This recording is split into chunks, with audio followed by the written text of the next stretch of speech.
For many, it's a rite of passage, the freedom of the open road and learning to drive.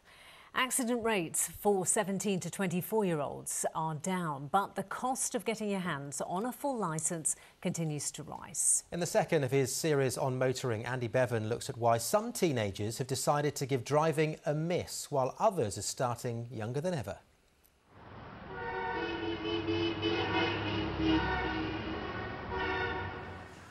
This is the first chance many youngsters have to get behind the wheel. Their proper name, dodgems, implies avoiding your fellow drivers, but to many they're bumper cars, which of course implies the opposite.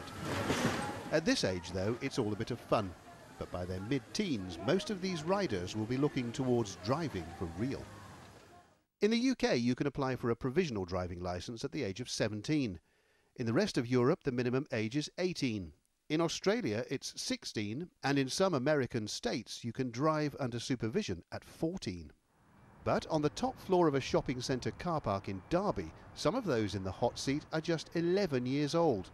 The Young Driver Scheme aims to start teaching children the rules of the road long before they're actually allowed on it. We're steering between these two blue cones here. Qualified instructors use dual control cars, and with no other vehicles around to distract them, the idea is that learners like 13-year-old Adam won't join the 1 in 5 newly qualified drivers who crash within 6 months of passing their test. How to move it, how to stop it, how to reverse it. They haven't got all the added complications of other people on the road, traffic, buses, you know, all that sort of thing. And it's just a nice environment where we learn. According to government figures, in 2012, 49% of 17 to 24-year-olds in the UK held a full driving licence. That's about 3.2 million young people, about 9% of all drivers in Great Britain. But in the same year, of the 900,000 17 to 24-year-olds who took their driving test, only 51% passed. So why is the figure so low? Motoring journalist Quentin Wilson believes young people need to start learning much earlier than 17. His daughter Minnie is almost 11, but she's already getting used to being behind the wheel. Her father says many young drivers see the test as an obstacle to be overcome as soon as possible, without appreciating many of its most important components. You can't expect them at 17 to do everything, all the below the dashboard stuff, the clutch, the gears, plus the hazard perception, plus the theory test.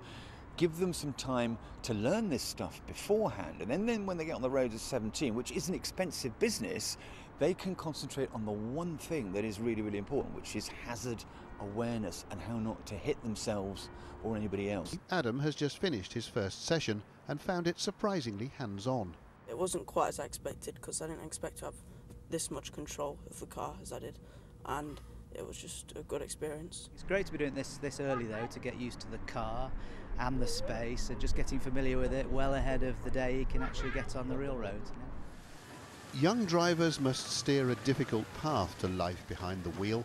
Some see it as their right, others regard it as a privilege, but almost all acknowledge it as an important milestone on the journey to adulthood. Andy Bevan, ITV News.